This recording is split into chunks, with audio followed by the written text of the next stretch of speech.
Hi everyone, मैं सौरभ यादव। 14 सितंबर 2020 को हाथरस उत्तर प्रदेश में 19 साल की दलित लड़की के साथ जो हुआ वो हम सबको मालूम है। पर क्या हमें ये मालूम है कि कुछ दिन पहले ही एक और 3 साल की बच्ची के साथ रेप किया गया और उसे मारकर गन्ने के खेत में फेंक दिया।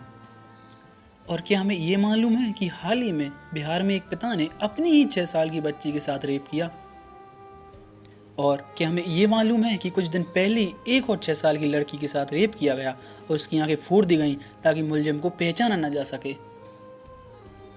और न जाने ऐसे कितने केसेस हैं जिनके बारे में किसी को कुछ मालूम भी नहीं है और ना ही इनके बारे में कोई कुछ बात कर रहा है।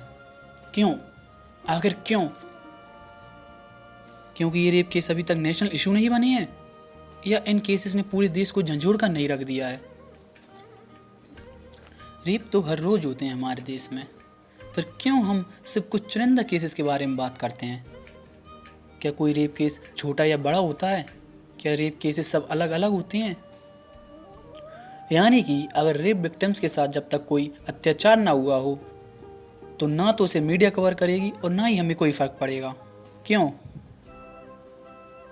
जो हाथरस में हुआ वो हर रोज़ हमारे देश की 88 लड़कियों के साथ होता है, पर हम हर रोज़ तो पोस्ट नहीं करते, हम हर रोज़ तो कैंडल मार्च नहीं निकालते। क्यों हर रोज़ कोई नेता रेप विक्टिम्स के घर नहीं जाता?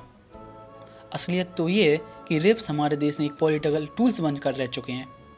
पॉलिटिकल लीडर्स अपने फ़ायदे के लिए उन्हें बस इस्तेमाल करते हैं। अगर मैं आपसे कहूँ कि rape 4th most common crime है वुमेन के अगेंस्ट हमारे देश में, तो कुछ गलत नहीं कहूँगा। हालात ये हैं कि 2019 में हर 16 मिनट में एक रेप केस रिपोर्ट हुआ था हमारे देश में। ये मैं नहीं, NCRB यानी कि नेशनल क्राइम रिकॉर्ड ब्यूरो की एनुअल रिपोर्ट का कहना है। NCRB की रिपोर्ट के हिसाब से 2019 में 32,033 रेप केस रजिस्टर्ड हुए थे हमारे पूरे देश में, यानी कि एवरेज 88 केसेस डेली। 32,033 केसेस में से 30,165 यानी कि 94.2% केसेस ऐसे थे जिनमें रेप करने वाला जाना पहचाना था। जिन लड़कियों का रेप हुआ उनमें से 15.4% लड़कियां 18 साल से कम उम्र की थी, यानी कि वह नाबालिग थीं। यही नहीं, 2018 की एक रिपोर्ट के अनुसार हमारा देश दुनिया का सबसे खतरनाक देश है औरतों के लिए। यह सर्वे 2018 में थॉमसन रॉयटर्स फाउंडेशन ने किया था। थॉमसन रॉयटर्स दुनिया का सबसे बड़ा न्यूज़ नेटवर्क है। यह सर्वे 6 मेन की एरियाज़ पर किया जाता है: health care, discrimination, culture tradition, sexual violence, non sexual violence, human trafficking. यही सर्वे जब 2011 में किया गया था तब हमारा देश 4थे नंबर पर था। जाहिर है कि हालात बद से बदतर हो गए हैं। क्यों? गलती किसकी है? गलती हमारी है कि हमने औरतों की सुरक्षा से ज़्यादा उन्हें इंसाफ दिलाने के लिए लड़ते हैं। गलती हमारी है कि हम सिर्फ औरतों के लिए तभी आवाज़ उठाते हैं जब कोई रेप केस एक नेशनल केस बन जाता है। सिर्फ कुछ दिन के लिए इंसाफ दो चिल्लाएंगे और फिर शांत हो जाएंगे, और फिर जो हाथरस में हुआ वैसे ही किसी केस का इंतज़ार करेंगे। गलती हमारी है कि हमने रक्षाबंधन पर हर लड़की की रक्षा के बजाय सिर्फ अपनी बहन की रक्षा की कसम खाई। गलती हमारे सिस्टम की है जो लड़की को सज़ा देने की हक नहीं देता जिसने उसके साथ बलात्कार किया।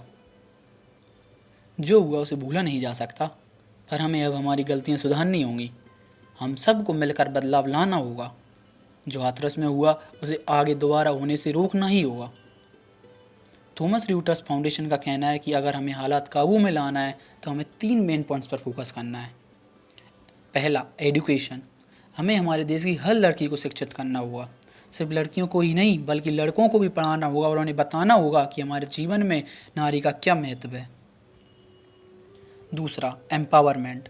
हमें हमारे देश की महिलाओं को शक्तिशाली बनाना होगा, यानी कि उन्हें सक्षम बनाना होगा ताकि वे अपने वास्तविक अधिकार को प्राप्त कर सकें और देश में बहुत कुछ बदल सकें। तीसरा, एनफोर्समेंट। जो सरकार ने कानून बनाए हैं उन्हें ढंग से लागू करना होगा ताकि हर लड़की को न्याय मिल सके और ऐसी घटनाएं कम हो। अंत में यही कहूँगा, स्याही सूख नहीं पाती है पुराने अखबार की कि खबर आ जाती है एक और बलात्कार की।